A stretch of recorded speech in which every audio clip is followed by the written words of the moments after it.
Queremos en primer lugar dar nuestro saludo a nuestros panelistas, a José Lombardi, quien es director de un proyecto muy interesante, Futurando al 2040, que es ver una visión de cómo estaría Arequipa en el 2040, y reconocido analista político, ¿no?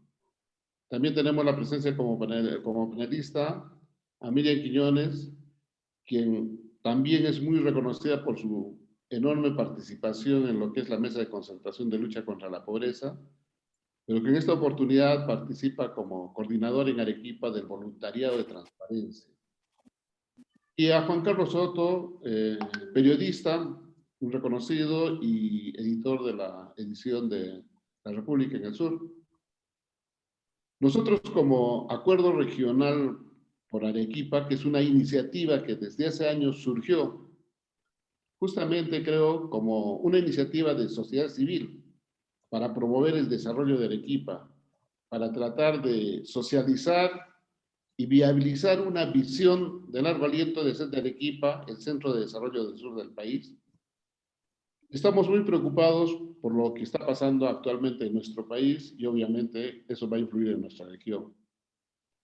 Hemos llegado a esta segunda vuelta en una situación de fuerte polarización, ¿no? Con resultados muy preocupantes, ¿no? Creo que la mayoría no esperaba que íbamos a tener una disputa de dos opciones que en este momento se están dando, ¿no? Pero que legalmente eso es lo que existe.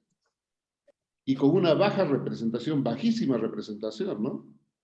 Si nosotros calculamos la votación que ha obtenido el señor Castillo del universo de votantes del Perú, solamente representa el 10.8%, y la señora Keiko Fujimori al 7.6%, o sea, no llega ni al 20%. O sea, es una débil representación, pero legalmente son las dos opciones que se nos presentan. Y hemos llegado a esta situación de polarización y de intolerancia, porque vemos de que el proceso se está desarrollando en una campaña en la cual no se escuchan y lo que hay es desacreditación al contrario.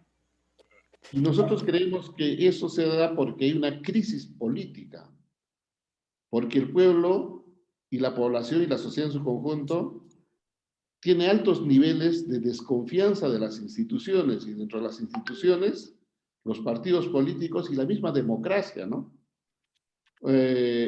También es cierto de que ha habido un crecimiento económico importante en el país, pero los términos de desigualdad se mantienen, ¿no? Y hacen de que haya una situación precaria, pues, en términos socioeconómicos y culturales, ¿no? Y esto se agrega justamente ese nivel, ese valor que nosotros siempre hablamos de ciudadanía, que también en la población es muy débil. Entonces, frente a eso, hemos considerado de que en estas elecciones la ciudadanía debería tener un rol importante para ver cómo enfrenta esta crisis política y esta crisis de representación. Entonces, queremos que los panelistas nos puedan ayudar para poder tener luces de qué hacer, ¿no? Entonces, vamos a tener una primera rueda de 10 minutos cada uno. Vamos a pedir a los participantes en este evento y que se hayan registrado, de que puedan levantar la mano, hay una manito ahí, para saber, para registrarlos y puedan intervenir en una ronda de 1 minuto a 2 minutos. Y también vamos a recoger las preguntas que puedan poner en el chat o sus opiniones que puedan tener ahí. Y van a tener un espacio de intervención luego de la primera rueda de los panelistas. Y después de la intervención del público tendremos una rueda final de los panelistas de 5 minutos para así al final terminar con las conclusiones de este evento. Entonces, muchísimas gracias. Reiteramos nuestro agradecimiento a los panelistas y a los participantes y daríamos inicio. Entonces, empezaríamos con el señor José Lombardi. Por favor, Pepe, tienes 10 minutos para desarrollar las ideas sobre este tema.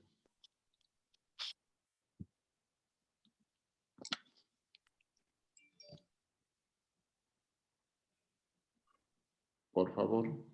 Señor Edwin. Pepe, José Lombardi. Sí, disculpe, señor Edwin. Señor José Lombardi está conectando su audio. Le recomendaría que lo espere un minuto.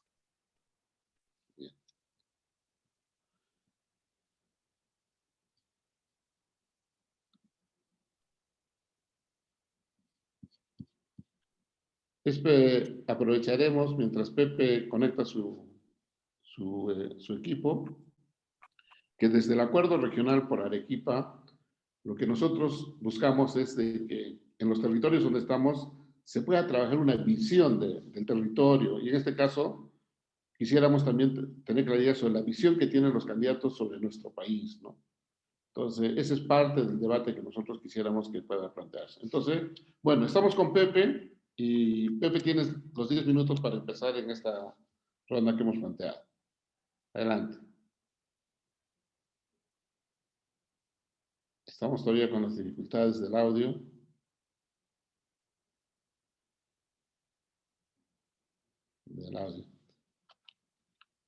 No sé si adelantamos con el siguiente panelista, mientras Pepe ve la posibilidad. Yo le pediría a Edgar y a Miriam de que nos puedan ayudar en superar este impasse. Entonces empezaríamos con Miriam y Edgar, yo le pediría que nos pueda ayudar con las vistas que Miriam nos ha enviado, ¿no? Edgar, ¿nos puedes apoyar con eso? Sí, de acuerdo. Estoy listo en cuanto la señorita Miriam me indique. Ya. Entonces empezamos con Miriam. Gracias, Miriam, como que comprendas este impasse que tenemos y para ir avanzando. Por Perfecto. favor, Miriam, tienes los 10 minutos para poder desarrollar las ideas. Gracias, Edwin, y gracias por la invitación para compartir algunas propuestas que tenemos desde Transparencia. Por favor, ¿podríamos iniciar? Sí. Gracias. La siguiente, por favor. Bueno, como muchos de ustedes saben, Transparencia trabaja por el fortalecimiento de la democracia y la calidad de la representación política. Y un poco para ir analizando este problema en el que estamos, en esta coyuntura que para todos, creo todos los peruanos, nos ha puesto en mucha preocupación, un poco desarrollando cómo estamos en este contexto actual, tal como lo mencionó Edwin. Estamos atravesando una crisis sanitaria por el COVID, una crisis económica, las tasas de desempleo han aumentado, una crisis social. Hace poco acaban de salir los resultados del INEI que nos da cuenta lo que ya veíamos desde el año pasado, pero esta vez ya lo tenemos confirmado. Hemos aumentado el porcentaje de personas que han caído en pobreza monetaria en 10%, hemos retrocedido 10 años.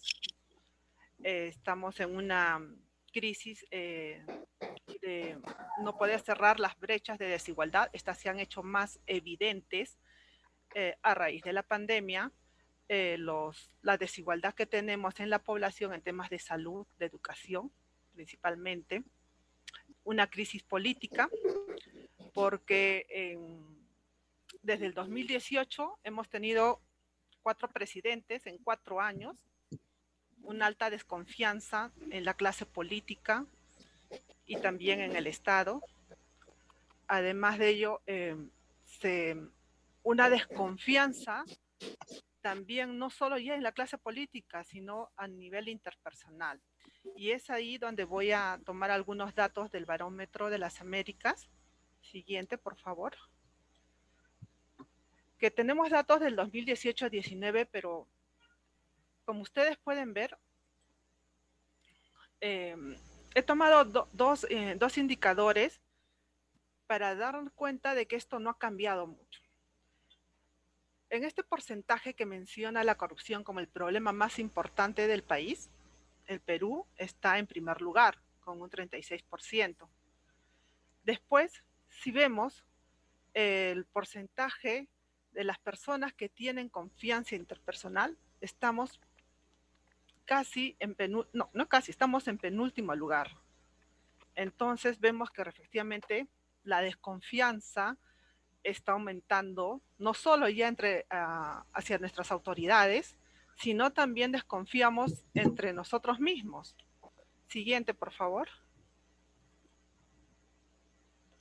Y eso nos hace en algún momento incluso hasta desconfiar de la democracia, que es este sistema que supuestamente ya habíamos recuperado desde el 2000 y que ahora ya habíamos en alguna manera estaba fortaleciéndose, pero por lo visto no.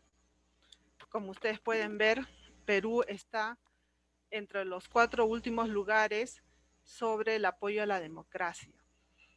Estamos menos del 50%. Y en el lado derecho pueden ver de que hemos ido disminuyendo esa percepción de creer que la democracia es la mejor opción. Estamos en porcentaje, estamos mucho menos que en el 2006. Siguiente, por favor.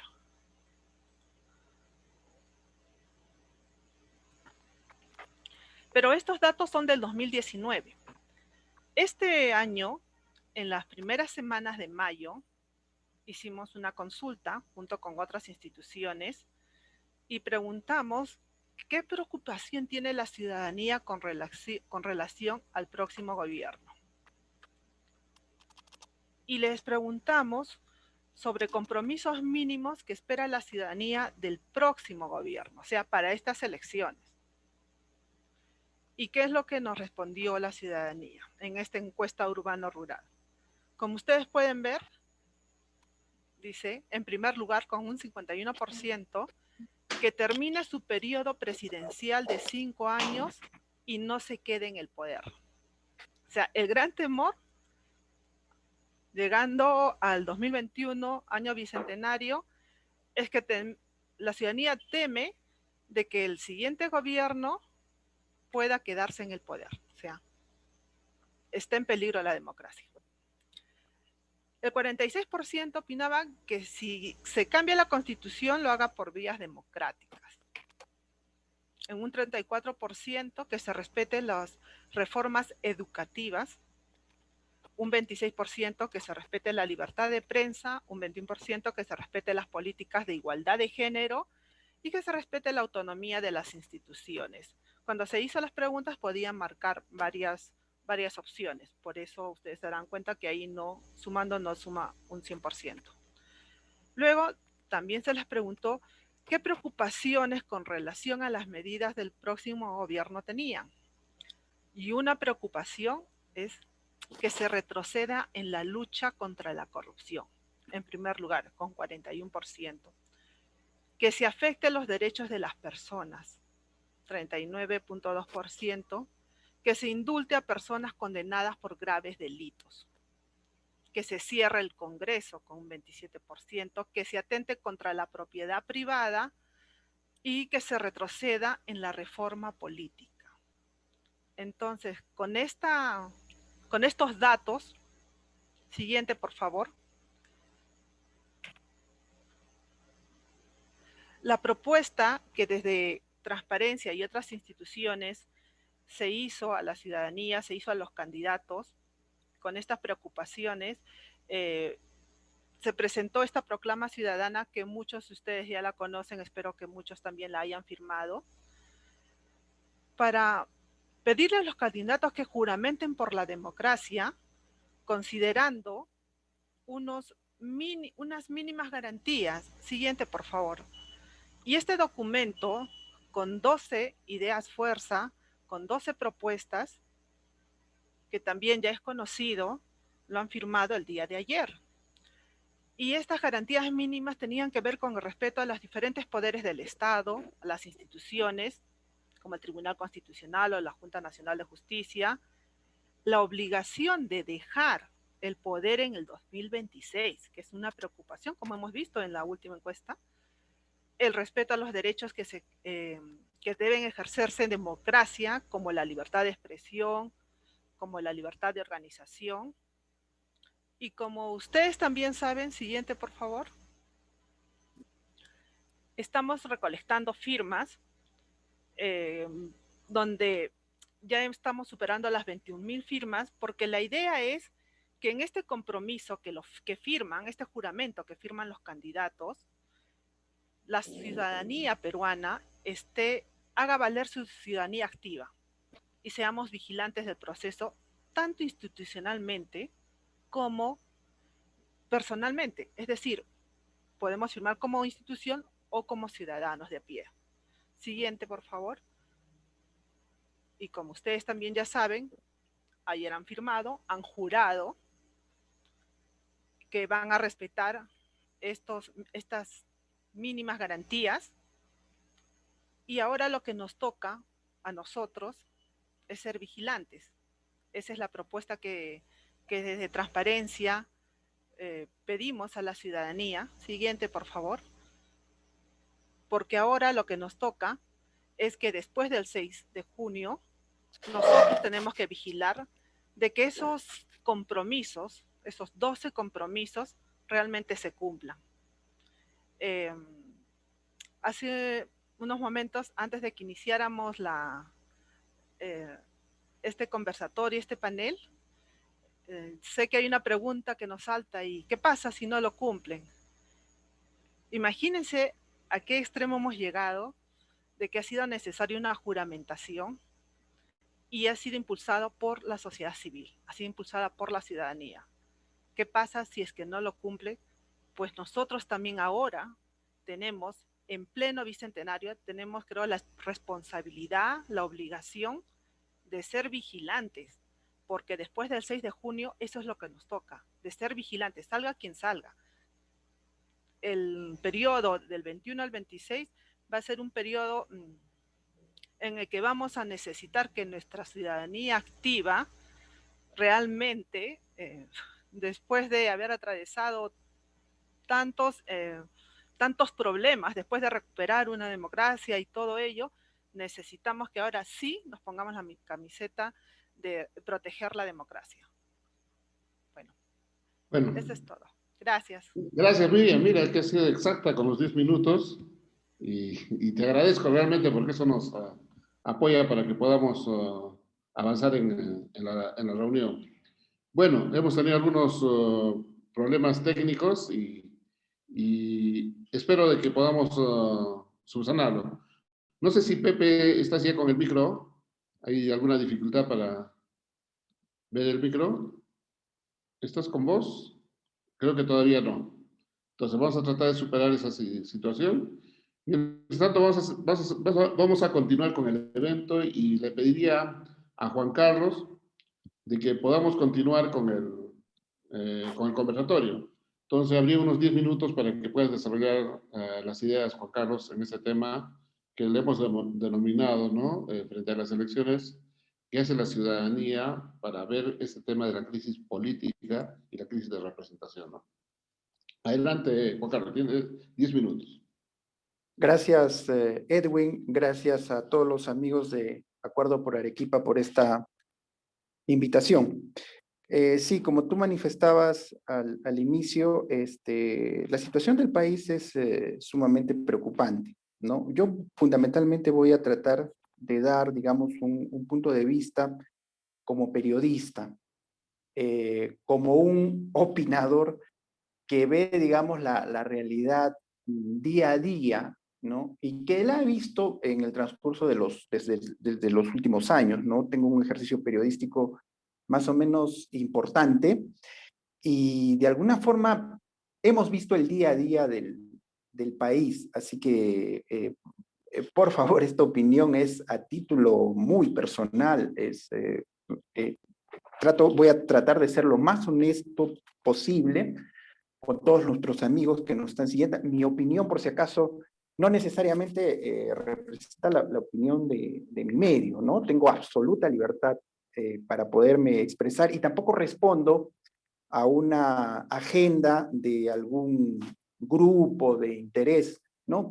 Sobre todo, como tú lo decías, que al inicio existe pues mucha desconfianza, ¿no? El ciudadano está muy desconfiado y entiendo que también esta desconfianza es fruto pues de la clase política que hemos tenido, ¿no? Yo creo particularmente que, o he podido identificar hasta 3 o 4 factores que nos han llevado a esta situación límite, ¿no? Es cierto que la pandemia se ha constituido en un factor desencadenante, pero creo que antes ya veníamos atravesando una serie de problemas que los voy a mencionar.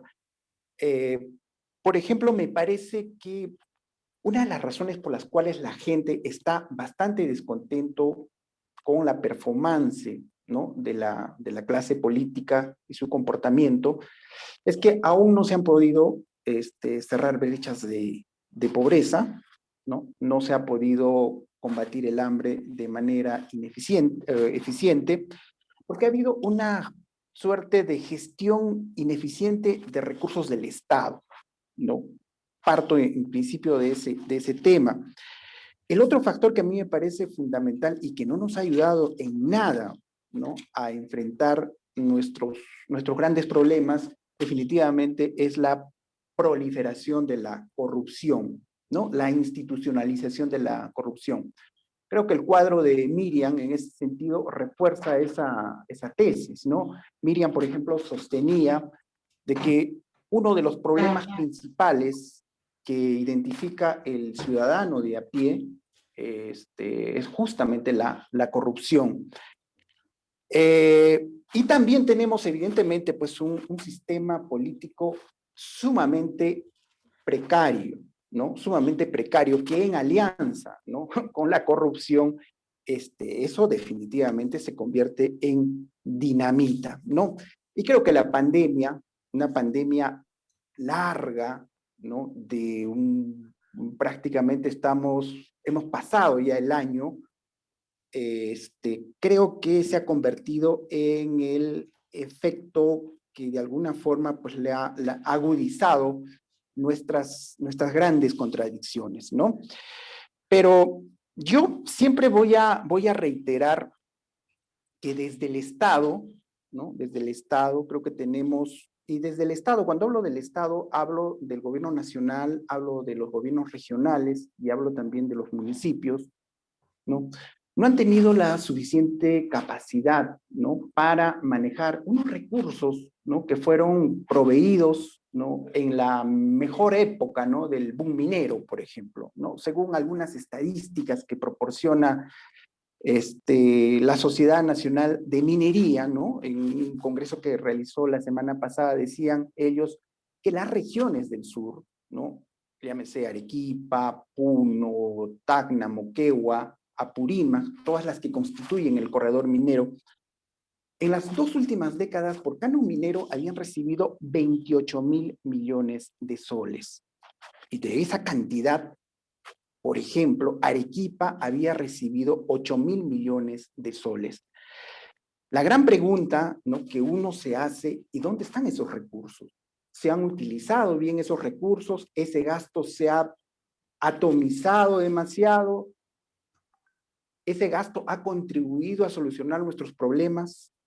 Entonces, nosotros como periodistas, ¿no?, que solemos, por ejemplo, fiscalizar mucho e ingresar a las páginas de transparencia económica, o vemos que esos recursos no se gastan, ¿no?, y se devuelven, y nuevamente vuelven al próximo año, o se destinan para obras que no ayudan en realidad a disminuir las brechas, ¿no? Entonces, ahí tenemos un problema serio que lamentablemente hasta ahora no lo podemos corregir.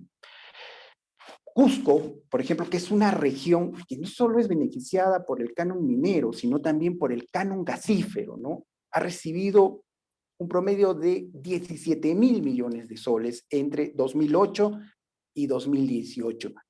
Pero esta región, que ha recibido ingentes cantidades de dinero, según la información que proporciona el INEI, el 52% de cusqueños no tienen acceso al agua. El 25% sufren de pobreza monetaria. Es evidente que hay un mal manejo, ¿no?, de los recursos del Estado, porque lamentablemente también la corrupción pues nos ha jugado una mala pasada. Por ejemplo, yo ponía el ejemplo de Cusco, ¿no? El ejemplo de Cusco es, creo, de alguna forma confirmatorio en ese sentido. Los 3 últimos gobernadores de Cusco, Hugo González, Jorge Acurio, Edwin Licona, han terminado en la cárcel, ¿no? Justamente por estos malos manejos, ¿no?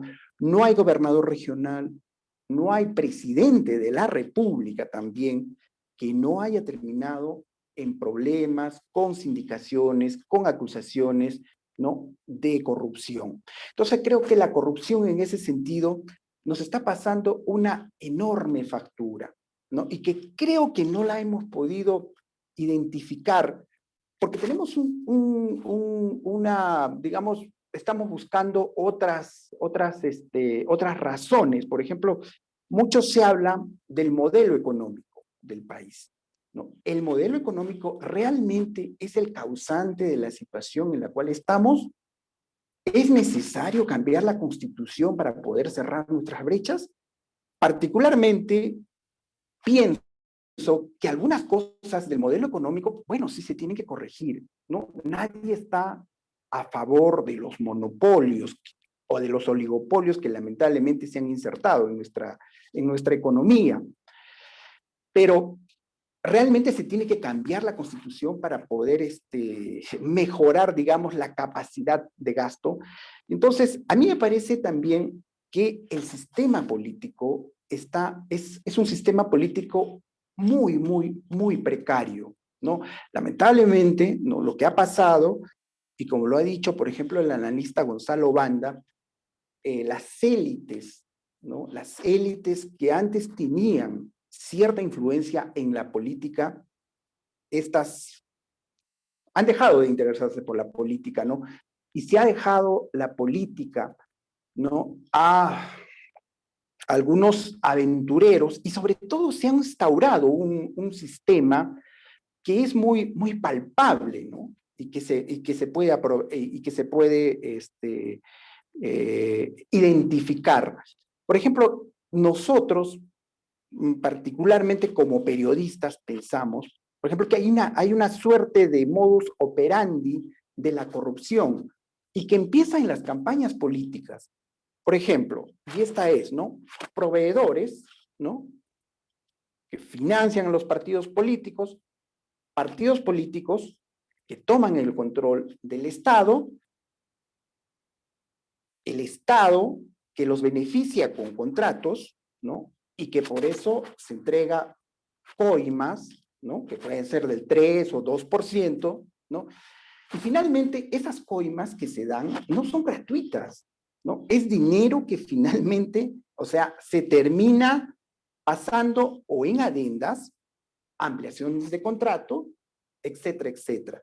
Este es un modus operandi, ¿no? Que lamentablemente si es que nosotros no descubríamos el famoso caso Lava Jato, probablemente hubiese seguido instaurado de esa manera y nadie hubiese podido extirparlo.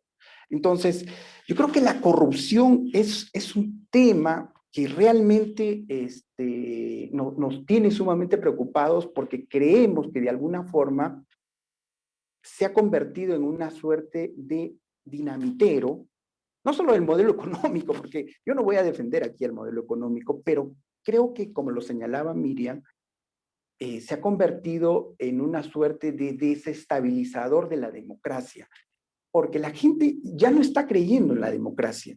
La democracia, como sistema político de participación, aparece pues sumamente cuestionado frente a estos hechos palpables, ¿no? Nosotros, por ejemplo, a través del caso Lava Jato, ¿no? Hemos podido apreciar y hemos podido ver, por ejemplo, cómo funcionan, ¿no? A la perfección estos grupos, ¿no? De poder, estas empresas, por ejemplo, que se repartían entre ellos las obras, ¿no? Para poder ejecutarlas, pero, como les digo, si bien es cierto, entregaban una coima a los funcionarios, a los altos funcionarios del Ministerio de Transportes, o sea, estos dineros definitivamente eran recuperados, ¿no? Y eran recuperados a través de las adendas, de las ampliaciones de contrato y de una serie de artimañas que finalmente le pasaban una factura, ¿no?, contundente al Estado. Esa es mi primera intervención. Sí, voy a redondear. Te ruego, por favor, para poder avanzar. En la segunda vuelta podemos redondear más las ideas. Muchas gracias por tu participación en esta primera vuelta. Vamos a pedirle ahora sí a José Lombardi para que habilite su micro y podamos tener su participación. Creo que hemos superado ya las dificultades. Pepe, por favor, tienes 10 minutos para desarrollar. Muy buenas tardes con todos. Mil disculpas, pero a veces pues las tecnologías nos fallan, ¿no? Yo tengo 4 reflexiones de entrada. Una, quiero retomar el otro día Renato Cisneros termina su crónica en Somos diciendo una cosa que me pareció fuerte y real. En realidad, somos una sociedad que vive en función de oportunidades de sobrevivencia, ¿no? O sea, somos una sociedad que nunca ha podido manejar un proceso sostenible de desarrollo, de crecimiento. Y siempre estamos viendo qué oportunidades tenemos para sobrevivir, ¿no? Y me parece una idea muy fuerte y quiero un poco compartirlas con ustedes. Ahora, yo creo que este tema de las oportunidades de sobrevivencia como sociedad, en realidad también me hicieron esa pregunta cuando alguien me dice, ¿y así vamos a llegar al Bicentenario? Vamos a llegar con lo que somos, pues. Somos una sociedad que no ha sabido trabajar democracia para integrarnos. Y más bien hemos sido permanentemente, como diría Basadre, grupos de repúblicas aristocráticas, de grupos de poder, ¿no es cierto? Pero esos grupos de poder en democracia, en dictadura, en realidad no han usado la democracia para ser una sociedad integrada, ¿no? Sino han sido en función de determinados privilegios, me parece a mí, y hoy día me queda más claro, ¿no? Y a eso se suma, para mí, el tema de que el fujimorismo, los 10 años de fujimorismo nos lleva a la crisis política en la cual estamos actualmente, ¿no? No solamente instaura el modelo, ¿no?, que es este modelo neoliberal, en fin, de que el mercado resuelve todo, sino que además nos lleva a una crisis política que hoy la estamos pagando. Yo estoy convencido que esta crisis, que es esta falta de representación de los partidos políticos, que ya lo vimos desde hace un tiempo, estos partidos vientre de alquiler que no representan a nada y que se venden a cualquier postor, en realidad ese tipo de política instauró Fujimori, ¿no? Y ahora ese tipo de política nos está llevando a este tipo de representación que en realidad mina, como bien ha dicho Miriam, todas las posibilidades de un sistema democrático. Entonces, creo que eso se ha agudizado.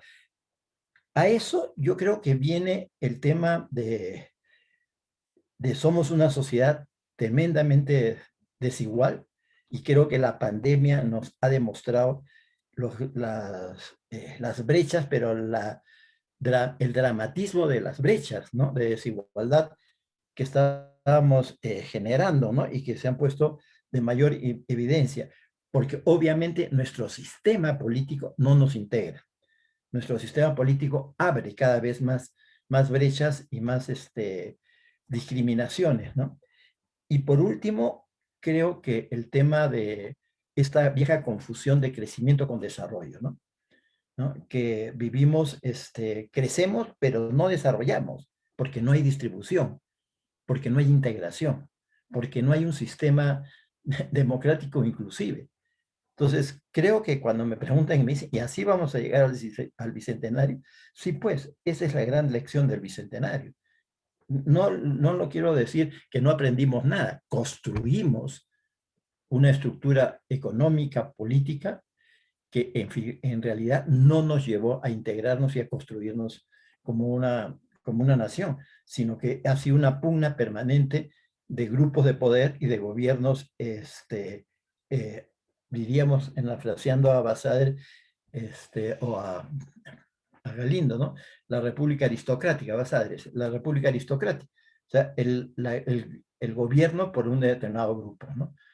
Y creo que ahora, que es la tercera idea, creo que tenemos que ser muy claros que qué es lo que está, cuál es como nos enseñaron cuando hacíamos política, cuál era la contradicción principal.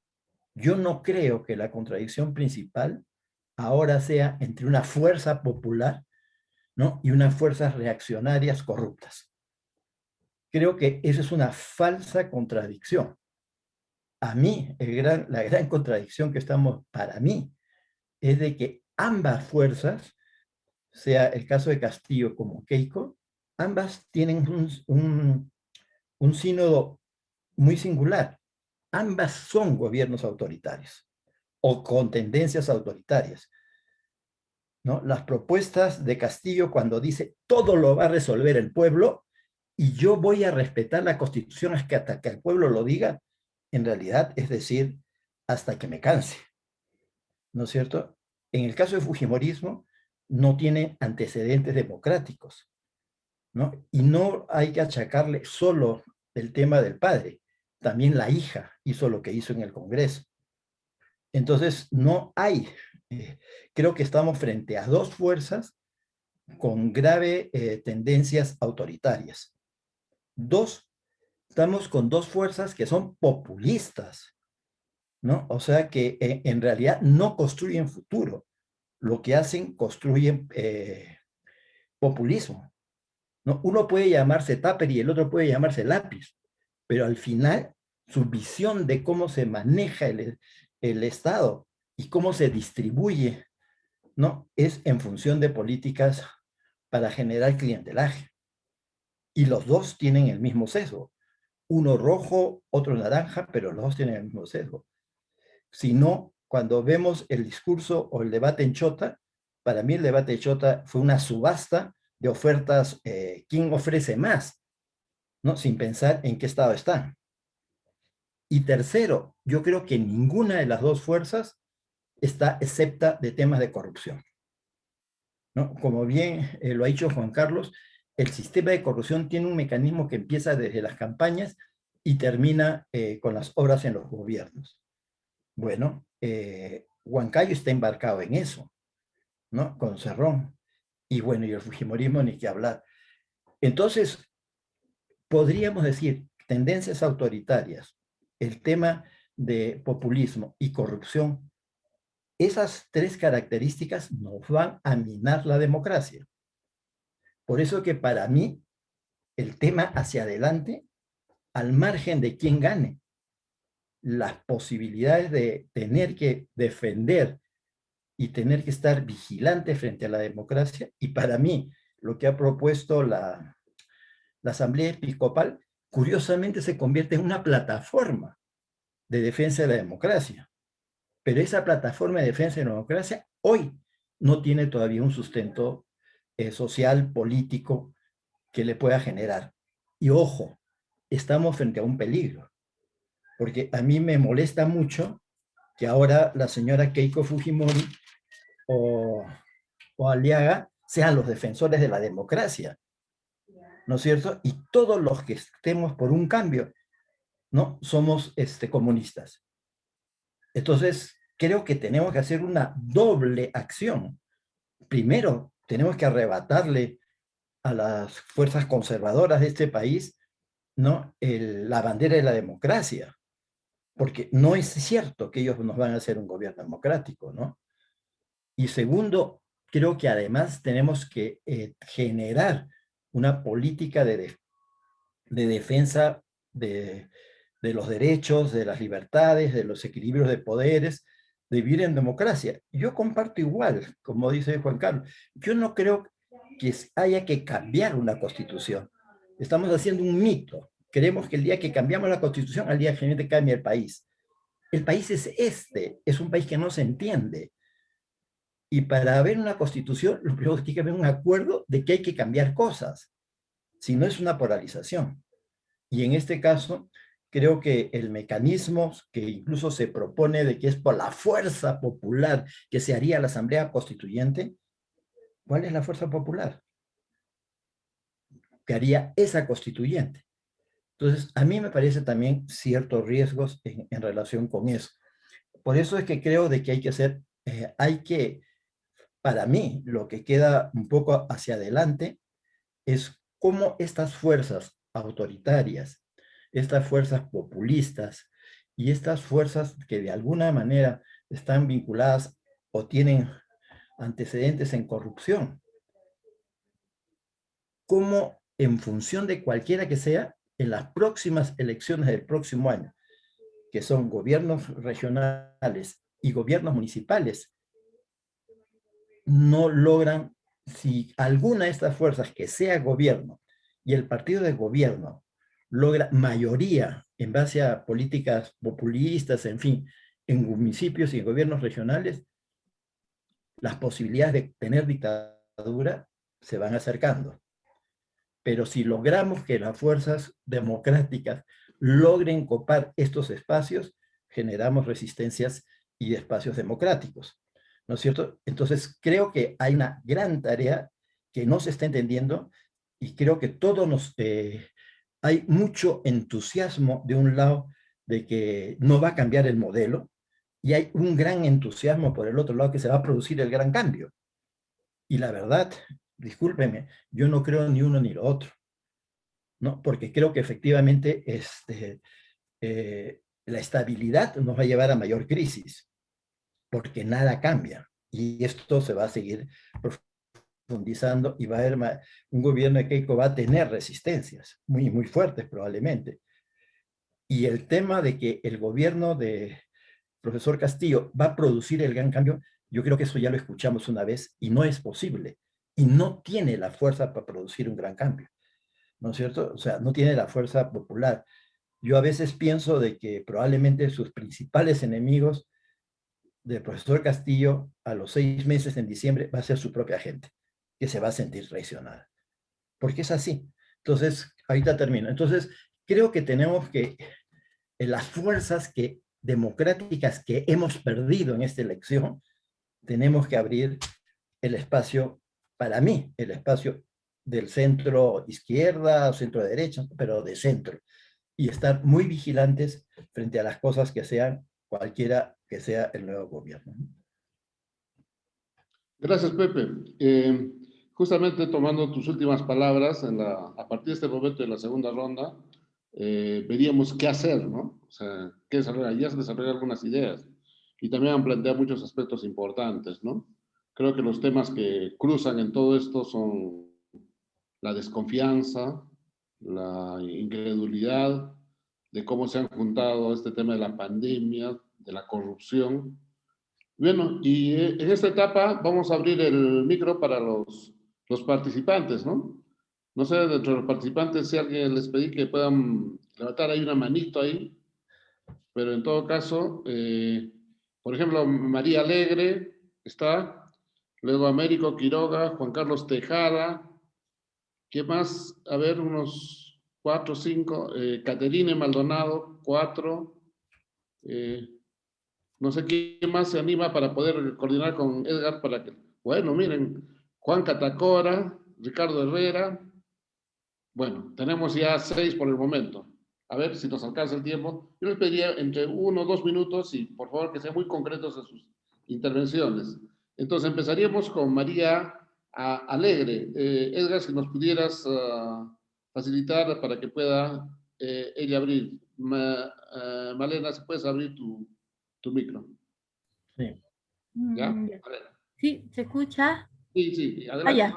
Buenas noches, felicitaciones por la organización de este evento. Y bueno, Yo lo que quisiera mencionar es lo siguiente. Bueno, un aspecto de carácter general respecto de, llama la atención que con los datos, la valiosa información que nos presenta Miriam, y nos dice, ¿no?, que uno de los principales problemas que se ha reconocido en estas encuestas que ella nos brinda es el problema de la corrupción, y también nos hablaba, ¿no?, de las principales preocupaciones y también de los compromisos, ¿no? Llama la atención que reconociéndose, por ejemplo, como una gran preocupación que se retroceda en la lucha contra la corrupción, finalmente quede la candidata Keiko, yo creo que con todos los problemas que trae consigo, ¿no? En estas elecciones llama la atención que al contrastar esos datos de gran preocupación, finalmente en proceso electoral quede ello, ¿no? ¿Cómo se podría explicar? Y luego voy a mencionar algo muy concreto, ¿no? Respecto de la propuesta final que hace Miriam, que hace Juan Carlos y que hace también Pepe, respecto de lo que nos queda, ¿no?, como alternativa, uno de los aspectos, la vigilancia ciudadana. Yo quisiera mencionar que como feministas por la democracia, nosotras nos hemos manifestado recientemente para manifestar en un marco general todas estas características, coincidiendo con Pepe Lombardi, de que definitivamente Keiko y el fujimorismo son todo lo contrario a la democracia, y hay que recuperar esta connotación y este sentido, ¿no?, de lo que, cómo se han abanderado.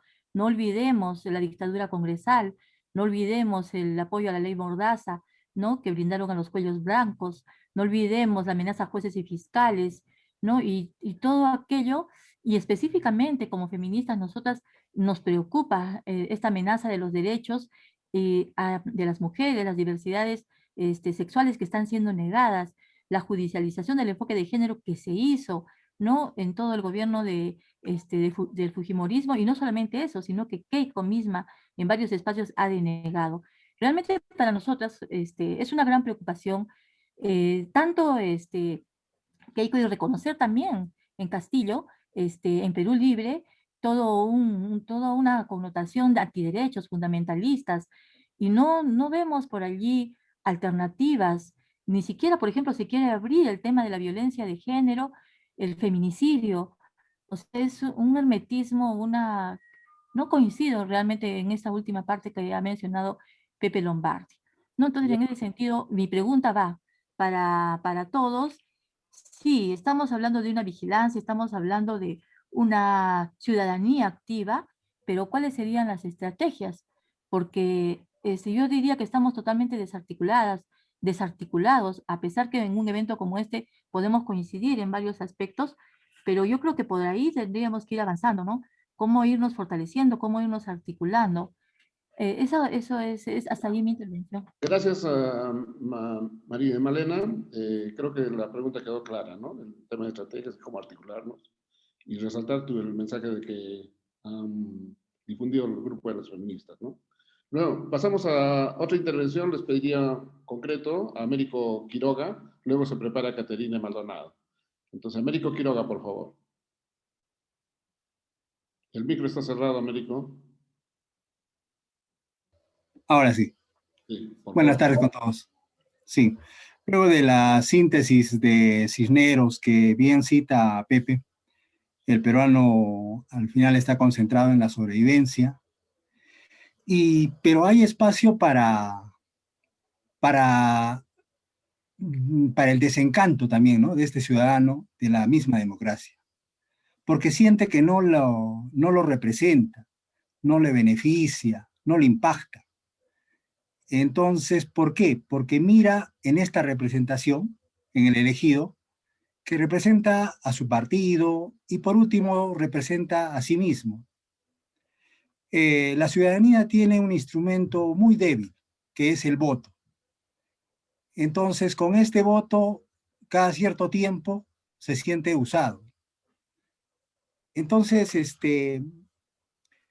el elegido no rinde cuentas, no lo escucha a este ciudadano, y así, ¿no?, se vuelve un círculo vicioso. Entonces, una pregunta para los panelistas es que si se puede citar un indicador de que nos permita decir estamos avanzando en esta democracia. Eso sería en concreto. Gracias, Américo. Entonces tenemos a Caterine y luego se prepara Juan Catacora. Caterine, por favor, si tienes tu micro abierto para intervenir. Caterine, ¿puedes abrir tu micro? Listo. Sí, buenas noches. En primer lugar, agradecerles por las opiniones, pero yo estoy englobándome, nosotros miramos esto, ¿no? Una pregunta que está ahí es por qué las regiones mineras, que se supone que es donde este modelo, con todos los errores y aciertos que pudiera tener, ha generado de alguna forma desarrollo económico. Yo quiero citar el caso de las regiones del sur, Moquegua, Arequipa, Tacna, están por los índices de competitividad que presentan, consideradas regiones que están muy cerca a lo que antes solo controlaba Lima, ¿no? Sin embargo, estas regiones, desde el 2001, están cerrando voto. Los votantes están claros desde el 2001 con la elección de Toledo, que quieren un cambio, que quieren algo diferente. Bueno, ya sabemos la historia de Toledo, ya sabemos la historia de Ollanta, que traiciona el discurso que impulsan en la campaña, ¿no? Y lo otro es de qué forma consideramos válido, por qué en el Perú se considera válido los privilegios per se que tienen las empresas a través de la CONFIEP, los medios de comunicación de cobertura nacional, para seguir teniendo una especie de dictadura de opinión, que aquel que no piense igual que ellos, inmediatamente reciba el sustantivo de terrorista. Entonces, acá se echó al tacho que desde el 2016 los últimos 5 presidentes están involucrados en un mega proceso de corrupción por Odebrecht. Sin embargo, han sobrevivido y están vivitos y coleando, porque la tenemos a la más representativa de todos ellos, que estuvo un año de cárcel en prisión preventiva, pero que está a puertas, posiblemente, Dios no lo quiera, discúlpenme, de ser la presidenta del Perú, ¿no? Y lo otro es bien importante, ¿no? O sea, conversábamos ayer con Edwin, hay colectivos que se están organizando para tener presencia por encima de los partidos políticos. Estamos hablando de los grupos LGTB, el grupo de las mujeres que nos movemos sobre nuestra propia agenda. Esta red social que tiene Castillo, que son los maestros, recuerden que somos los más ninguneados, me incluyo porque yo soy maestra, somos los más ninguneados de los profesionales. Tanto es así que Castillo ni siquiera es considerado un profesional, hasta de analfabeto se lo tilda, ¿no? Tienes a las comunidades campesinas, que ya sabemos todo su tema por el tema de la situación invasiva de los proyectos mineros, y tienes a los agricultores, que son la actividad económica que más se ha impactado en temas de agua, en tema de crisis económica, ¿no? Entonces, ¿cómo se considera que este tejido social pueda identificarse y pueda poner una agenda, ¿no? Porque definitivamente lo de los partidos políticos ya es una crisis permanente, ¿no? Hoy por hoy Castillo está demostrando que no necesitas tener una campaña, pues, maratónica para poder llegar a estar en una segunda vuelta, ¿no? Esa sería mi participación. Gracias. Gracias, Caterine. Hemos escuchado tu intervención. Bueno, ahora Juan Catacora y luego Ricardo Herrera. Juan, ¿puedes abrir tu micro en este momento? Por favor, si puedes abrir tu micro. Ya, sí, ya puedes abrir. Buenas tardes. Bueno, tenía una pregunta y a partir de algunas reflexiones que me nacen de las presentaciones que han hecho Miriam, José y José Lombardi y Juan Carlos Soto, ¿no? Entonces, yo coincido totalmente con la parte donde José Lombardi habla de la contradicción principal que está dada por el autoritarismo que representan tanto Castillo como Keiko, y obviamente se convierte en un gran riesgo para el país. Y a todas muestras está también, yo creo que está en la debilidad de la democracia que tenemos en el país, y eso está sostenido también en la debilidad de la sociedad peruana, que creo que no ha alcanzado no tenemos la madurez ni la conciencia necesaria como para poder orientar los procesos que estamos viviendo y nos vamos apegando, ¿no? Creo que la democracia que estamos viviendo ahora es más bien, no se considera como democracia, no porque no sea como tal, sino porque está utilizada al beneficio de los grupos de poder como los que estamos viviendo, ¿no? Y yo partía de por qué siento que la sociedad tiene la principal responsabilidad, porque todos los procesos que vivimos, todos los grupos ya no están viviendo organizados, la institucionalidad totalmente desarticulada, no existen partidos, porque lo que antes llamábamos partidos, ahora son restos, más que partidos, y los otros grupos que van saliendo son más bien grupos liderados por una especie de caudillismo, líderes, pero no hay partidos que están organizados totalmente. Y al no haber eso, la población queda un poco abandonada, ¿no? Entonces, estamos viviendo nosotros al ver. Una de las cosas que creo que más la ciudadanía reacciona en estos movimientos que ha habido, como por ejemplo, cuando iba a salir, querían sacarlo a Vizcarra, ¿no? Más la población creo que reacciona por necesidad que por conciencia. Entonces, creo que ahí hay una debilidad que podríamos hacer. Yo también pensaba que un dicho que es muy popular, tenemos los gobernantes que nos merecemos, y eso obedece no más a esa percepción que existe de que la ciudadanía no está todavía lo suficientemente madura y preparada como para tener la claridad y la firmeza de poder realmente orientar los procesos que estamos viviendo como país, ¿no? Entonces, de ahí nacía mi pregunta. ¿Cómo construimos una ciudadanía madura y consciente?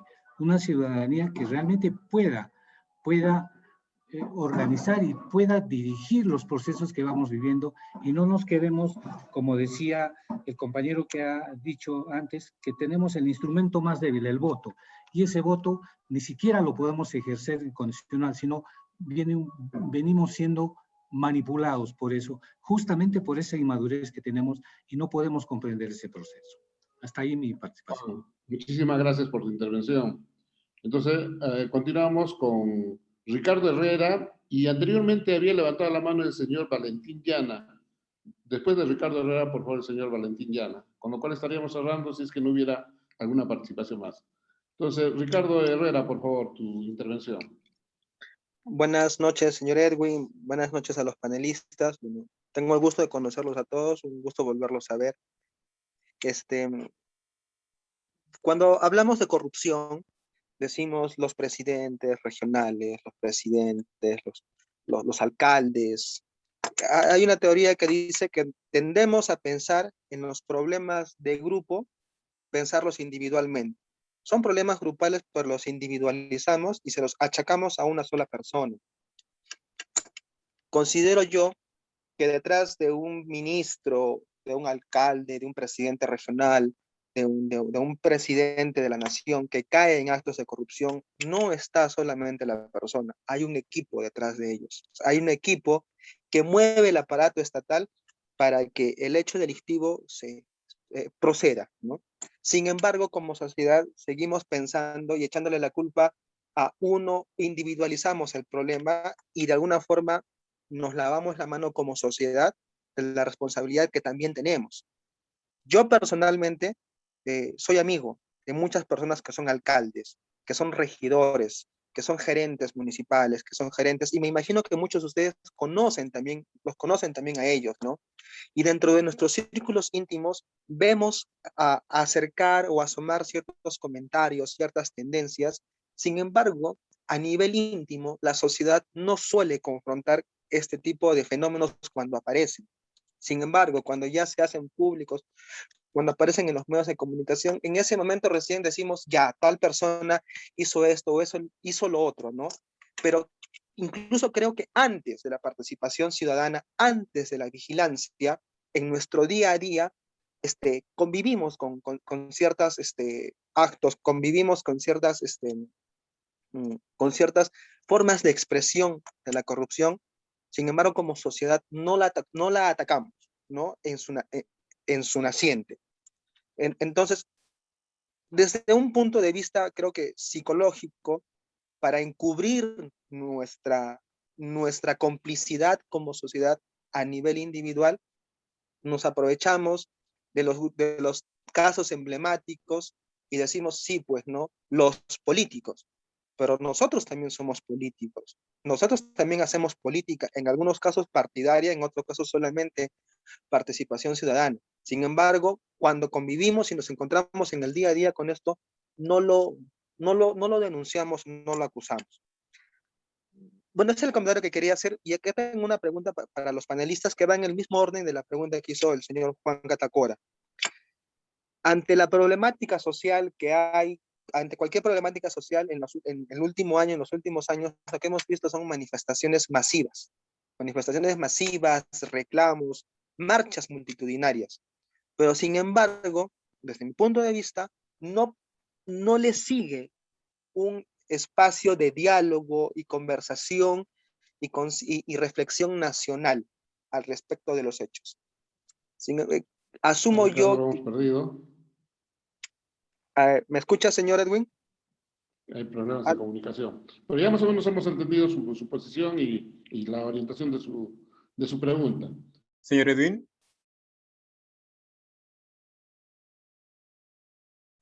Me parece que el señor Edwin tiene un problema con el audio. Señor Ricardo Herrera, ¿nos escucha? Sí, se escucha. Ok, puede terminar su intervención mientras se va solucionando por interno. Perfecto. Entonces, a los panelistas les consultaría, si ustedes avisoran que en un futuro cercano pudiéramos llegar a una sociedad que afronte estas problemáticas de una forma más madura, ¿no? O en caso, ¿cuál debería ser la labor de la sociedad civil para que el país llegue a un espacio o llegue a afrontar las problemáticas sociales como una vacancia presidencial, como la que tenemos de las elecciones, sin la necesidad del conflicto o de las formas de manifestación que hemos venido teniendo? ¿Cómo llegar a una sociedad más madura que dialogue, que proponga, que vaya por lo académico junto al civismo, ¿no? Y a las marchas en las calles? Gracias, Ricardo. Ya está la pregunta. Decíamos de que estaba el señor Llana, no sé si está. Valentín Llana, parece que se ha desconectado. Valentín Llana, por favor, si le pudieras habilitar el micro, Edgar, a los señores Valentín Llana, por su pregunta. Les pediría, amigos, de que concreticen. Ya terminamos Valentín Llana y luego Juan Carlos Tejada. Ahí terminamos la rueda. Valentín, a ver, tu intervención, señor ¿Aló? Valentín. Sí. ¿Aló, me escuchas? ¿Aló, me escuchan? Sí, te estamos escuchando muy bien.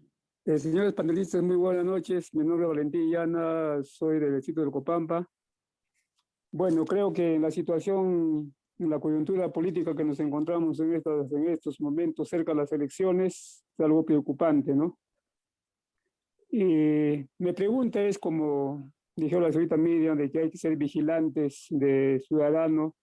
¿En qué forma podemos ser vigilantes? Pienso que ahora, con la situación, cuando hacemos alguna protesta, alguna marcha, no, el que hace protesta obviamente son los terrucos, ¿no? Y eso automáticamente no incomoda a todos esos como dice, ¿no? Esa política sucia, ¿no? De que cuando uno protesta o reclama algo, no nos consideran de otra manera.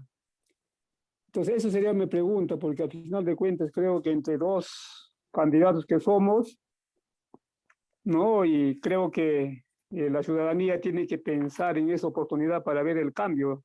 Yo sí estoy de acuerdo de que tiene que haber el cambio, digamos, la Constitución, porque hay leyes prácticamente que no está a favor de las grandes transnacionales, de las grandes empresas.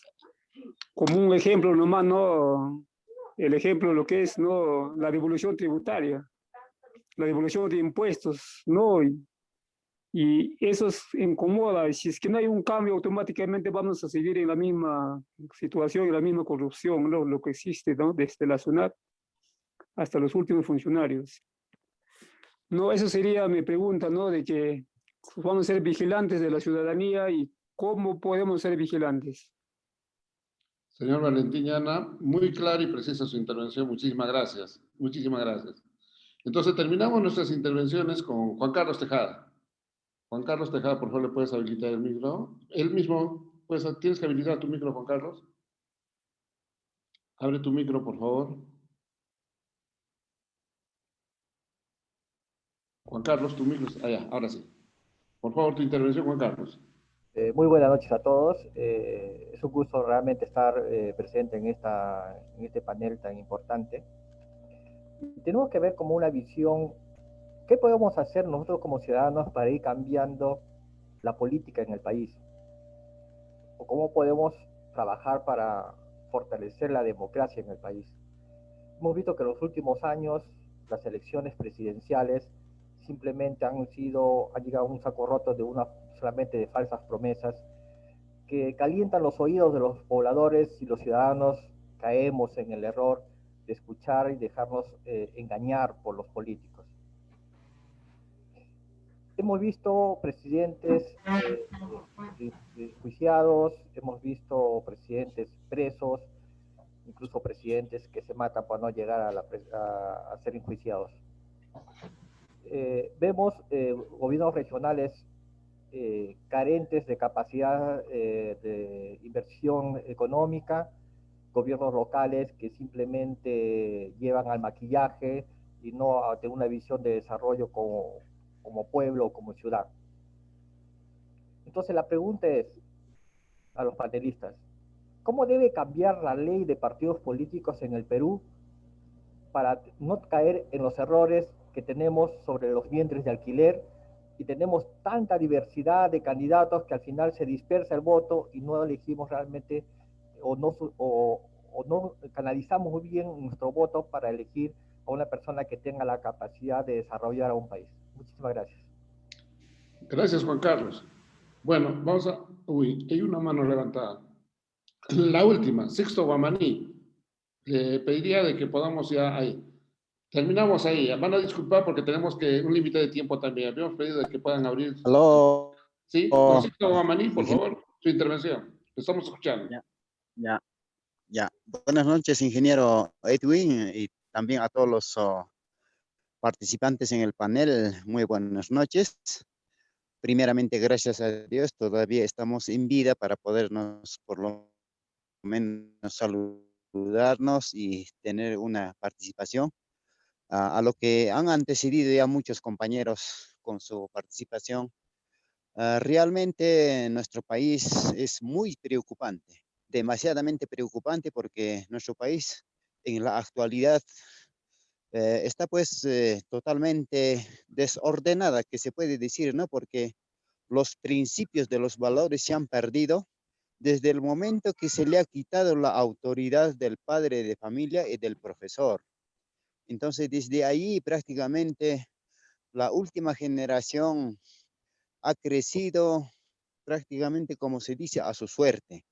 O sea que ya no hay una buena disciplina, empezando en la casa, ya no hay una buena disciplina, en el estudio ya no hay una buena disciplina en la sociedad. Sobre por ello lo veo de que la sociedad se ha contagiado demasiadamente, más que todo en la corrupción. Y esta corrupción no ha nacido pues de abajo, sino que de arriba está bajando hacia abajo y ahora llega a todos los rincones del país, inclusive del mundo. Entonces, es una preocupación que realmente a veces a nuestras autoridades competentes como del Estado que pueda dirigir, nosotros en muchas ocasiones a veces por sus palabrerías, por los compromisos, por los deseos que ellos nos coinciden, de repente nos seducen y a veces le damos esa confianza con nuestro voto. Pero a final de cuentas, una vez que logró un político a estar en la presidencia o en el gobierno regional o en la municipalidad, prácticamente en el resto de los días se te olvida.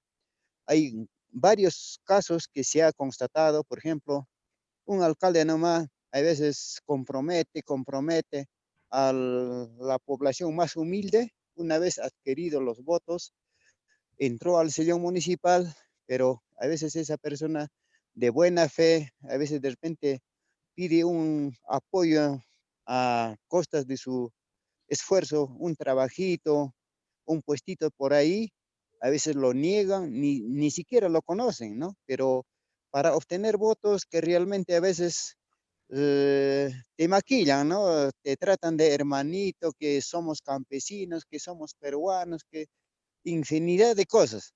Y lo peor de todo todavía es, yo creo que no estamos tan lejanos. Por ejemplo, don Alberto Fujimori, ¿cómo lo convenció al país entero para que pueda entrar como presidente de la República? Él comprometió en su compromiso, indicando de que iba a traer esa tecnología que lo manejaba, palabras, pero no sabiendo nosotros le hemos dado esa confianza que ha cambiado las cosas y a su favor lo ha hecho cambiar bajo un referéndum, el sí y el no, y como ganó el sí, entonces lo cambiaron la constitución política a favor de la derecha, a favor de las empresas transnacionales, a favor prácticamente para la venta de los bienes del Estado. Entonces, sobre por ahí, hoy en día la última generación prácticamente ya estamos como si estuviéramos esclavos, ¿no? Eso sería mi participación, ingeniero Edwin. Don Sixto, muchísimas gracias por su intervención. Le pido disculpas a los que han levantado al final la mano, pero ya estamos en el límite de tiempo de la participación de los inscritos en el evento. También hay una pregunta, hay preguntas por el chat, ¿no? Que también lo pueden seguir haciendo para nosotros trasladar como una pregunta muy concreta que nos hace Cornelio Huizacaina, ¿no? Dice, bueno, al final, ¿cómo sería? ¿Qué se puede hacer para optar por un candidato? ¿No? Es su pregunta concreta. ¿Qué hacemos? ¿Qué se puede hacer para elegir a uno de los candidatos que están? ¿Qué podemos hacer? Y como han visto, las preguntas están en torno al tema de confianza, ¿no? Mucho es confianza y una pregunta creo que reiterada es, ya, de acuerdo, hay que ser vigilante. ¿Cómo? ¿Cómo lo hacemos, no? ¿Cómo lo hacemos? ¿Qué estrategias han sugerido, no? Porque creo que el común de todas las personas están de acuerdo con que debemos seguir con este sistema democrático, todo eso, pero que está imperfecto, que le falta y varias cosas. Bueno, no quiero adelantarme a los panelistas, ¿no? Y bueno, empezaríamos otra vez con Juan Carlos, Miriam y Pepe, ¿no? Entonces, en ese orden, pues vamos a hacer las intervenciones promedio de 5 minutos y les rogaría de que, mirando un poquito la mano, siempre les hago la manito para avisarles de que estamos ya en el límite del tiempo. Para redondear ya más o menos las ideas. Juan Carlos, tienes unos 5 minutos para poder desarrollar esta parte de tu intervención. ¿Qué tal? ¿Qué tal, Edwin? Gracias. Bueno, algunas inquietudes son muy interesantes. Bueno, la pregunta es, ¿por qué estamos con estos dos candidatos? Creo que tú lo resumiste al inicio. Definitivamente ha sido pues la elección de las minorías, ¿no? O sea, el voto se ha atomizado y el voto duro del fujimorismo, de alguna forma, ha sido determinante para que se llegue a la elección de la señora Fujimori. ¿no? Un voto duro que si se le compara con la elección del 2016, creo que no es comparable, ¿no? Evidentemente el 2016 tenía un mayor respaldo, ¿no? Después de lo que pasó con su lamentable performance en el Congreso de la República, bajó esto, pero 14% es una votación mínima. Uno de los participantes decía que la ciudadanía fundamentalmente tiene como uno de los elementos más débiles, que en este caso es el voto para él. Yo diría lo contrario, más bien, que el voto es el elemento más poderoso que tenemos, ¿no? Lo que pasa es que estamos haciendo mal ejercicio de ese voto. Por ejemplo, en Arequipa, y a nivel nacional, hubo una primavera democrática interesante, ¿no? Cuando ocurrió lo de Merino, ¿no? Y la gente salió masivamente a las calles a tratar de defender no a Vizcarra, sino un sistema democrático. Pero la Universidad Católica de Santa María, a propósito de eso, hizo un estudio, ¿no? Sobre estos jóvenes, denominados jóvenes pomposamente del Bicentenario. ¿Y qué se encontró acá, por ejemplo? ¿Qué se encontró en este estudio? Les preguntaban, ¿ustedes para elegir revisan las hojas de vida de los candidatos? 69% dijo que no revisaba las hojas de vida, ¿no? El 77% no lee los planes de gobierno, ¿no? Fundamentales para discutir si las propuestas son viables o no son inviables, ¿no? Entonces, una señorita que hablaba justamente anteriormente sostenía eso, ¿no? O sea, estas dos candidaturas representan a las minorías o representan a las mayorías. Evidentemente que no, pero justamente porque nosotros no hemos elegido bien. Ahora, Catherine hablaba y aludía sobre los recursos mineros, los recursos que genera la minería, y sobre todo hablando de la región sur. La región sur, yo creo que nosotros tenemos que empezar a valorar algo fundamental de la región sur. Es una región riquísima, sobre todo en recursos minerales, ¿no? Tiene cobre, tiene oro, bueno, tiene zinc. Ahora dicen que en Puno hay una enorme reserva de litio. Lamentablemente esos recursos no están llegando a la gente. No están ayudando a solucionar el agua potable, la electrificación, los servicios básicos, porque se están quedando entre la corrupción y la ineficiencia del aparato público. Tanto gobiernos regionales, municipios. ¿Cómo se entiende, por ejemplo, que Echarati, ¿no? Uno de los municipios de Cusco, que ha tenido aproximadamente 1.000 millones de canon, no tenga agua potable? Entonces, ¿es responsabilidad eso de las empresas? Evidentemente no, es responsabilidad del Estado. Se hablaba, por ejemplo, de cómo se tiene que hacer para que mejore nuestra participación ciudadana. Yo creo que esto es muy importante. Aquí la responsabilidad de la situación por la cual nosotros nos encontramos es, de alguna forma, es una responsabilidad nuestra, ¿no? Una responsabilidad nuestra. Creo que nuestra participación cívica no puede limitarse a votar cada 5 años, ¿no? Tiene que haber, evidentemente, una mayor vigilancia democrática, ¿no? Tenemos que comprometernos un poco más, ¿no? Yo hablo, por ejemplo, de una necesidad de refundar el Estado, ¿no? Pero desde la perspectiva democrática, ¿no? O sea, yo no pienso de que la Constitución, el cambio de la Constitución, que muchos son entusiastas en quererla cambiar, vaya a resolver esto. A mí me parece que tiene que haber una refundación de la democracia. O sea, tiene que haber funcionarios mucho más eficientes en el país. O sea, tenemos que tener planes de desarrollo. No tenemos planes de desarrollo. O sea, somos muy buenos pidiendo plata, ¿no? O sea, quiero que nos den plata, pero ya, bueno, ¿y en qué vas a invertir esa plata? O sea, ¿en qué la vas a gastar? ¿Tienes planes de desarrollo? No tienes planes de desarrollo.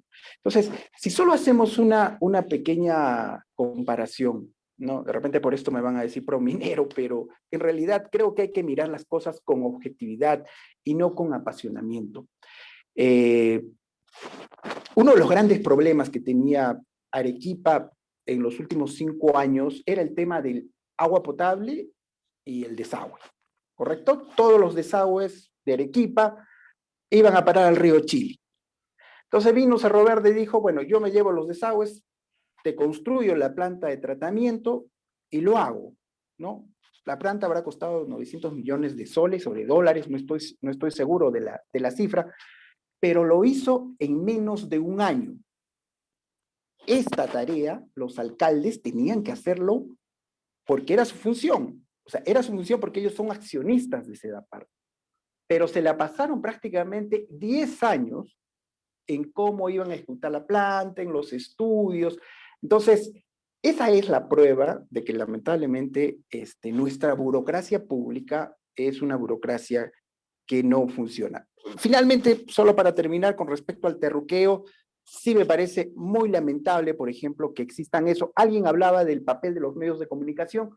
Señores, yo también estoy en contra de la forma como los medios de comunicación vienen comportándose en esta campaña.